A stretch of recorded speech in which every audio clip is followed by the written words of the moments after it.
Greetings, scholar. You're about to hear my oral storytelling, retelling of Stephen King's short story, The Boogeyman. Before we get started, I'd like you to make sure that the volume control is set to a comfortable level.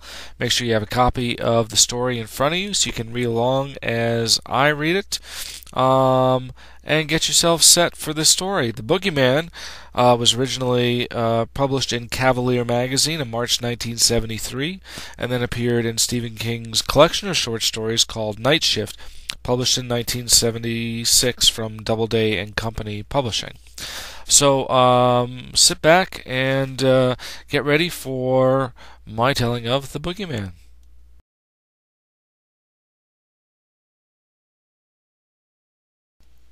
I came to you because I want to tell my story. The man on Dr. Harper's couch was saying. The man was Lester Billings from Waterbury, Connecticut. According to the history taken from Nurse Vickers, he was 28, employed by an industrial firm in New York, divorced, and the father of 3 children, all deceased. I can't go to a priest because I'm not Catholic. I can't go to a lawyer because I haven't done anything to consult a lawyer about. All I did was kill my kids. One at a time. Killed them all. Dr. Harper turned on the tape recorder. Billings lay straight as a yardstick on the couch, not giving it an inch of himself. His feet protruded stiffly over the end. Picture of a man enduring necessary humiliation. His hands were folded, corpse-like, on his chest. His face was carefully set.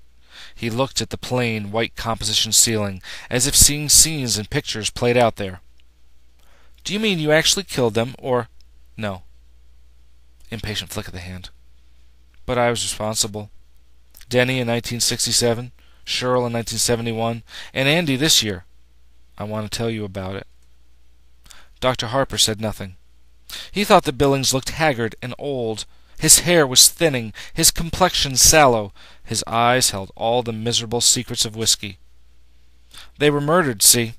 Only no one believes that. If they would, things would be all right. Why is that? Because... Billings broke off and darted up on his elbows, staring across the room. What's that? He barked. His eyes had narrowed to black slots. What's what? That door! The closet? Dr. Harper said. Where I hang my coat and leave my overshoes. Open it! I want to see! Dr. Harper got up wordlessly, crossed the room, and opened the closet. Inside, a tan raincoat hung on one of 4 or 5 hangers.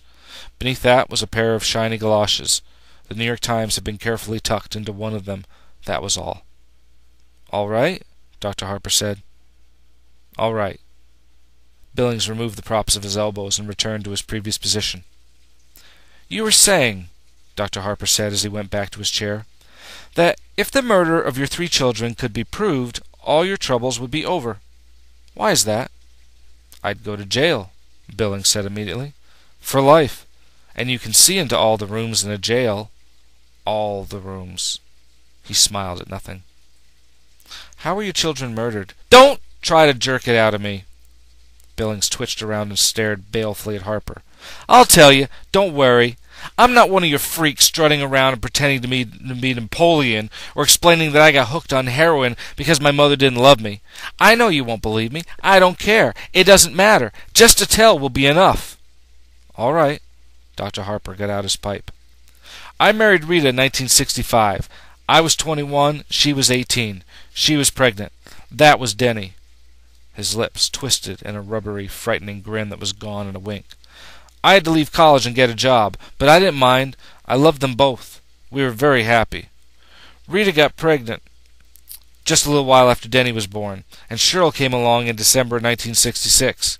Andy came in the summer of 1969, and Denny was already dead by then. Andy was an accident. That's what Rita said. She said sometimes that birth control stuff doesn't work. I think that was more than an accident. Children tie a man down, you know. Women like that, especially when the man is brighter than they, don't you find that's true? Harper grunted noncommittally. Doesn't matter, though. I loved him anyway. He said it almost vengefully, as if he had loved the child despite his wife. Who killed the children? Harper asked. The Boogeyman. Lester Billings answered immediately. The Boogeyman killed them all. Just came out of the closet and killed them. He twisted around and grinned. You think I'm crazy, all right. It's written all over you. But I don't care. All I want to do is tell you and then get lost." "I'm listening," Harper said. "It started when Denny was almost 2, and Cheryl was just an infant. He started crying when Rita put him to bed. We had a 2-bedroom place, see? Cheryl slept in a crib in our room. At first I thought he was crying because he didn't have a bottle to take to bed anymore. Rita said, 'Don't make an issue of it. Let it go. Let him have it and he'll drop it on his own.' But that's the way kids start off bad. You get permissive with them, spoil them, then they break your heart. Get some girl knocked up, or start shooting dope. Or they get to be sissies. Can you imagine waking up some morning and finding your kid, your son, is a sissy?" After a while, though, when he didn't stop, I started putting him to bed myself. And if he didn't stop crying, I'd give him a whack. Then Rita said he was saying 'light' over and over again. Well, I don't know. Kids that little, how can you tell what they're saying? Only a mother can tell. Rita wanted to put in a night light, one of those wall plug things with Mickey Mouse or Huckleberry Hound or something on it. I wouldn't let her. If a kid doesn't get over being afraid of the dark when he's little, he never gets over it. Anyway, he died the summer after Cheryl was born. I put him to bed that night and he started to cry right off. I heard what he said that time. He pointed right at the closet when he said it. "Boogeyman," the kid says. "Boogeyman, Daddy." I turned off the light and went into our room and asked Rita why she wanted to teach the kid a word like that. I was tempted to slap her around a little, but I didn't. She said she never taught him to say that. I called her a goddamn liar. That was a bad summer for me, see? The only job I could get was loading Pepsi-Cola trucks in a warehouse, and I was tired all the time. Cheryl would wake up and cry every night, and Rita would pick her up and sniffle. I tell you, sometimes I felt like throwing them both out a window. Christ, kids drive you crazy sometimes. You could kill them. Well, the kid woke me at 3 in the morning, right on schedule. I went to the bathroom, only a quarter awake, and Rita asked me if I'd check on Denny. I told her to do it herself and went back to bed. I was almost asleep when she started to scream. I got up and went in. The kid was dead on his back, just as white as flour except for where the blood had sunk. Back of the legs, the head, the buttocks. His eyes were open. That was the worst, wide open and glassy, like the eyes you see on a moose head some guy put over his mantle. Like pictures you see of those gook kids over in Nam. But an American kid shouldn't look like that. Dead on his back, wearing diapers and rubber pants because he'd been wetting himself again the last couple of weeks. Awful, I loved that kid. Billings shook his head slowly, then offered the rubbery, frightened grin again. Rita was screaming her head off. She tried to pick Denny up and rock him, but I wouldn't let her. The cops don't like you to touch any of the evidence. I know that. "Did you know it was the Boogeyman then?" Harper asked quietly. "Oh, no. Not then. But I did see one thing. It didn't mean anything to me then, but my mind stored it away." "What was that?" "The closet door was open. Not much, just a crack. But I knew I left it shut, see? There's dry cleaning bags in there. Kid messes around with one of those, and bango! Asphyxiation. You know that?" "Yes. What happened then?" Billings shrugged. "We planted him." He looked morbidly at his hands, which had thrown dirt on 3 tiny coffins. "Was there an inquest?" "Sure." Billings' eyes flashed with sardonic brilliance. "Some back-country fuckhead with a stethoscope and a black bag full of junior mints and a sheepskin from some cow college. Crib death, he called it. You ever hear such a pile of yellow manure? The kid was 3 years old." "Crib death is most common during the first year," Harper said carefully. "But that diagnosis has gone on death certificates for children up to age 5, for want of a better—" "Bullshit!" Billings spat out violently. Harper relit his pipe. "We moved Cheryl into Denny's old room a month after the funeral. Rita fought it tooth and nail, but I had the last word. It hurt me, of course it did. Jesus, I loved having that kid in with us. But you can't get overprotective. You make a kid a cripple that way. When I was a kid, my mom used to take me to the beach and then scream herself hoarse. 'Don't go out so far! Don't go there! It's got an undertow! You only ate an hour ago! Don't go over your head!' Even to watch out for sharks before God. So what happens? I can't even go near the water now. It's the truth. I get the cramps if I go near the beach. Rita got me to take her and the kids to Savin Rock once when Denny was alive. I got sick as a dog. I know, see? You can't overprotect kids. And you can't coddle yourself either. Life goes on. Cheryl went right into Denny's crib. We sent the old mattress to the dump, though. I didn't want my girl to get any germs. So a year goes by, and one night when I'm putting Cheryl into her crib, she starts to yowl and scream and cry, "Boogeyman, Daddy! Boogeyman! Boogeyman!" That threw a jump into me. It was just like Denny, and I started to remember about that closet door, open just a crack when we found him. I wanted to take her into our room for the night. Did you? No. Billings regarded his hands and his face twitched. How could I go to Rita and admit I was wrong? I had to be strong. She was always such a jellyfish. Look how easy she went to bed with me when we weren't married. Harper said, "On the other hand, look how easily you went to bed with her." Billings froze in the act of rearranging his hands, and slowly turned his head to look at Harper. "Are you trying to be a wise guy?" "No, indeed," Harper said. "Then let me tell it my way," Billings snapped. "I came here to get this off my chest, to tell my story. I'm not going to talk about my sex life, if that's what you expect. Rita and I had a very normal sex life, with none of that dirty stuff. I know it gives some people a charge to talk about that, but I'm not one of them." "Okay," Harper said. "Okay," Billings echoed with uneasy arrogance. He seemed to have lost the thread of his thought, and his eyes wandered uneasily to the closet door, which was firmly shut. "Would you like that open?" "No!" Billings said quickly. He gave a nervous little laugh. "What do I want to look at your overshoes for?" "The boogeyman got her too," Billings said. He brushed at his forehead as if sketching memories. "A month later. But something happened before that. I heard a noise in there one night. And then she screamed. I opened the door real quick. The hall light was on, and she was sitting up in the crib, crying, and something moved. Back in the shadows by the closet. Something slithered. Was the closet door open?" "A little. Just a crack." Billings licked his lips. "Cheryl was screaming about the boogeyman. And something else that sounded like claws. Only she said craws, you know. Little kids have trouble with that L sound. Rita ran upstairs and asked what the matter was. I said she got scared by the shadows of the branches moving on the ceiling." "Crosset?" Harper said. "Huh? Crosset? Closet? Maybe she was trying to say closet?" "Maybe," Billings said. "Maybe that was it, but I don't think so. I think it was claws." His eyes began seeking the closet door again. "Claws. Long claws." His voice had sunk to a whisper. "Did you look in the closet?"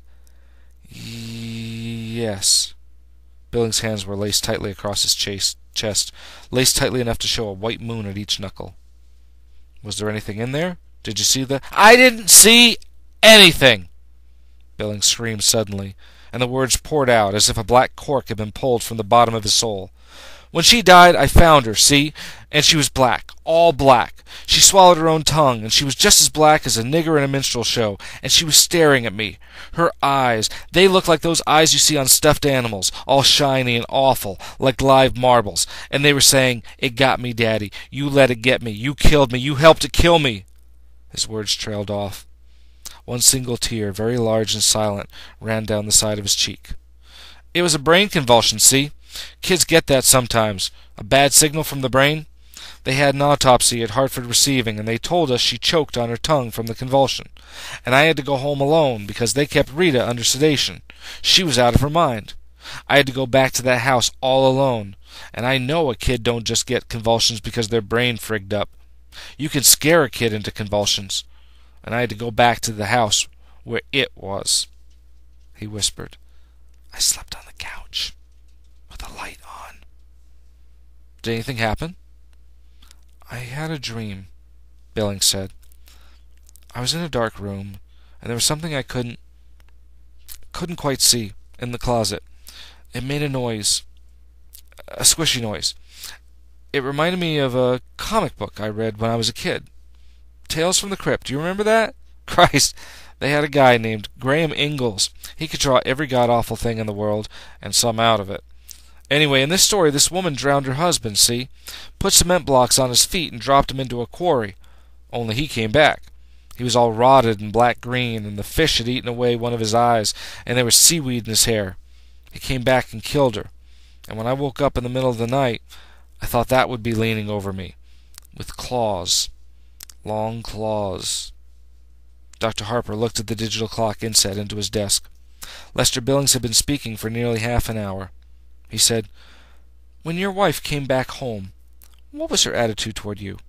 "She still loved me," Billings said with pride. "She still wanted to do what I told her. That's the wife's place, right? This women's lib only makes sick people. The most important thing in life is for a person to know his place, his station in life." "That's it!" Billings snapped his fingers. "That's it exactly. And a wife should follow her husband. Oh, she was sort of colorless the first 4 or 5 months after, dragged around the house, didn't sing, didn't watch the TV, didn't laugh. I knew she'd get over it. When they're that little, you don't get so attached to them. After a while, you have to go to the bureau drawer and look at a picture to even remember exactly what they looked like." "She wanted another baby," he said darkly. "I told her it was a bad idea. Oh, not forever, but for a while. I told her it was time for us to get over things and begin to enjoy each other.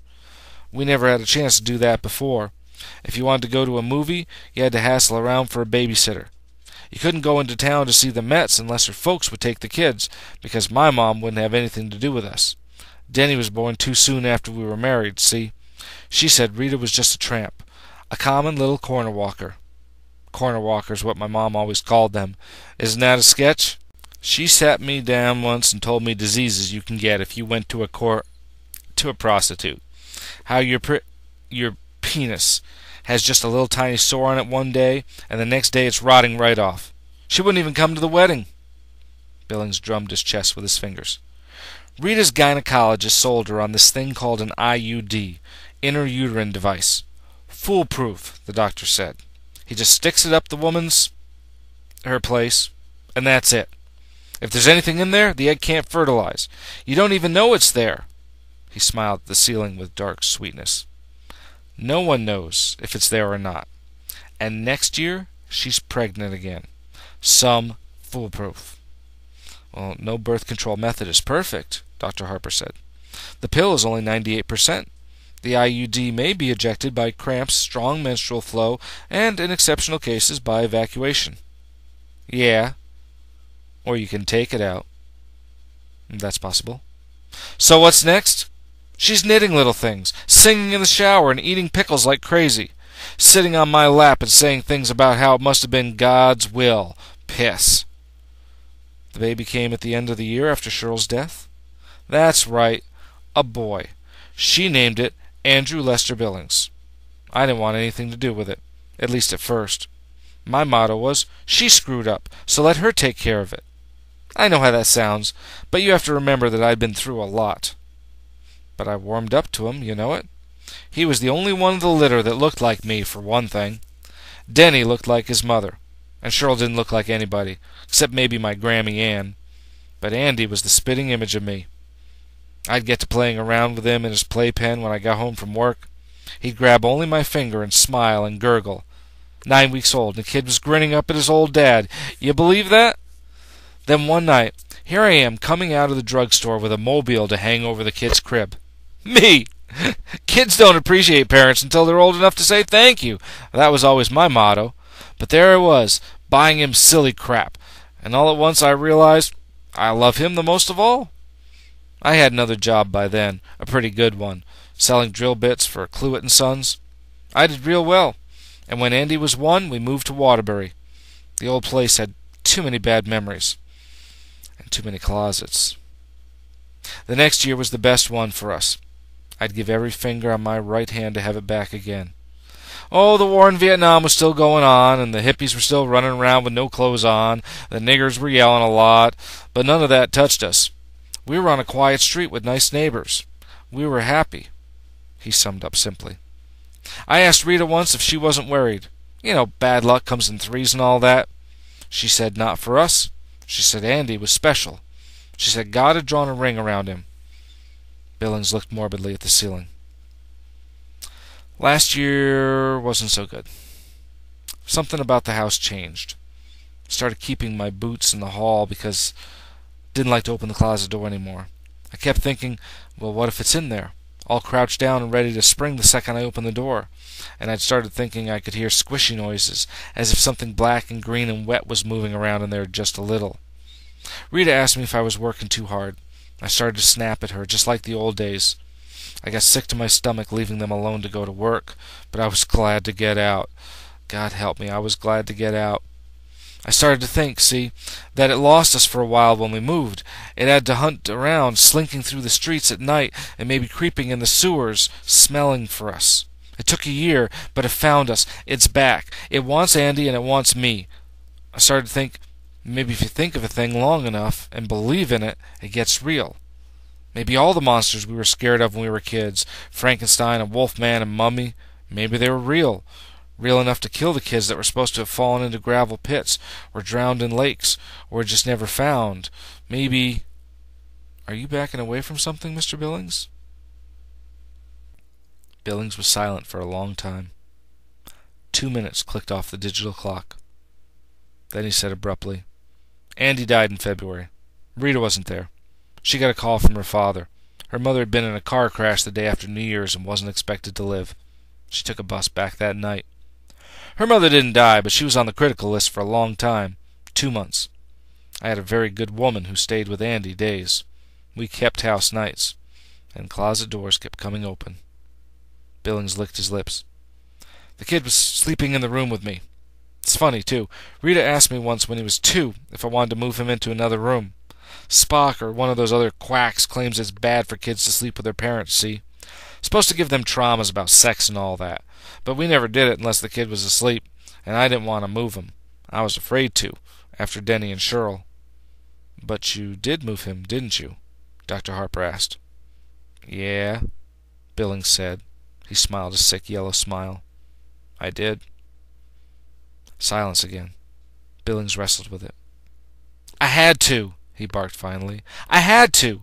It was all right when Rita was there, but when she was gone it started to get bolder. It started... He rolled his eyes at Harper and bared his teeth in a savage grin. Oh, you won't believe it. I know what you think. Just another goofy for your casebook. I know that, but you weren't there, you lousy smug head-peeper. One night, every door in the house blew wide open. One morning I got up and found a trail of mud and filth across the hall between the coat closet and the front door. Was it going out? Coming in? I don't know. Before Jesus, I just don't know. Records all scratched up and covered with slime, mirrors broken, and the sounds. The sounds! He ran a hand through his hair. You'd wake up at 3 in the morning and look in the dark, and at first you'd say, it's only the clock, but underneath you could hear something moving in a stealthy way, but not too stealthy, because it wanted you to hear it. A slimy, sliding sound like something from the kitchen drain, or a clicking sound like claws being dragged lightly over the staircase banister, and you'd close your eyes, knowing that hearing it was bad, but if you saw it... And always, you'd be afraid that the noises might stop for a little while, and then there would be a laugh right over your face and a breath of air like stale cabbage on your face, and then hands on your throat. Billings was pallid and trembling. So I moved him. I knew it would go for him, see, because he was weaker, and it did. That very first night he screamed in the middle of the night, and finally, when I got up the cojones to go in, he was standing up in bed and screaming, Boogeyman, Daddy! A boogeyman! Want to go with Daddy! Go with Daddy! Billings' voice had become a high treble like a child's. His eyes seemed to fill his entire face. He almost seemed to shrink on the couch. But I couldn't! The childish breaking treble continued. I couldn't! And an hour later there was a scream, an awful gurgling scream, and I knew how much I loved him because I ran in. I didn't even turn on the light. I ran. Oh, Jesus God, Mary had him. It was shaking him just like a terrier shakes a piece of cloth, and I could see something with awful slumped shoulders and a scarecrow head, and I could smell something like a dead mouse in a pop bottle, and I heard... He trailed off, and then his voice clicked back into an adult range. I heard it when Andy's neck broke. Billings' voice was cool and dead, It made a sound like ice cracking when you're skating on a country pond in winter. Then what happened? Oh, I ran, Billings said in the same cool, dead voice. I went to an all-night diner. How's that for complete cowardice? Ran to an all-night diner and drank 6 cups of coffee. Then I went home. It was already dawn. I called the police even before I went upstairs. He was lying on the floor and staring at me, accusing me. A tiny bit of blood had run out of one ear. Only a drop, really. And the closet door was open, but just a crack. The voice stopped. Harper looked at the digital clock. 50 minutes had passed. Make an appointment with the nurse, he said. In fact, several of them. Tuesdays and Thursdays. I only came to tell my story, Billings said. To get it off my chest. I lied to the police, see? Told them the kid must have tried to get out of his crib in the night, and they swallowed it. Of course they did. That's just what it looked like. Accidental. Like the others. But Rita knew. Rita finally knew. He covered his eyes with his right arm and began to weep. Mr. Billings, there's a great deal to talk about, Dr. Harper said after a pause. I believe we can remove some of the guilt you've been carrying, but first you have to want to get rid of it. Don't you believe I do? Billings cried, removing his arm from his eyes. They were red, raw, wounded. Not yet, Harper said quietly. Tuesdays and Thursdays. After a long silence, Billings muttered, Goddamn shrink. All right, all right. Make an appointment with the nurse, Mr. Billings, and have a good day. Billings laughed emptily and walked out of the office quickly without looking back. The nurse's station was empty. A small sign on the desk blotter said, Back in a minute. Billings turned and went back into the office. Doctor, your nurse is... The room was empty, but the closet door was open, just a crack. So nice, the voice from the closet said. So nice. The words sounded as if they might have come through a mouthful of rotted seaweed. Billings stood rooted to the spot as the closet door swung open. He dimly felt warmth at his crotch as he wet himself. So nice, the boogeyman said as it shambled out. It still held its Dr. Harper mask in one rotted spade-claw hand.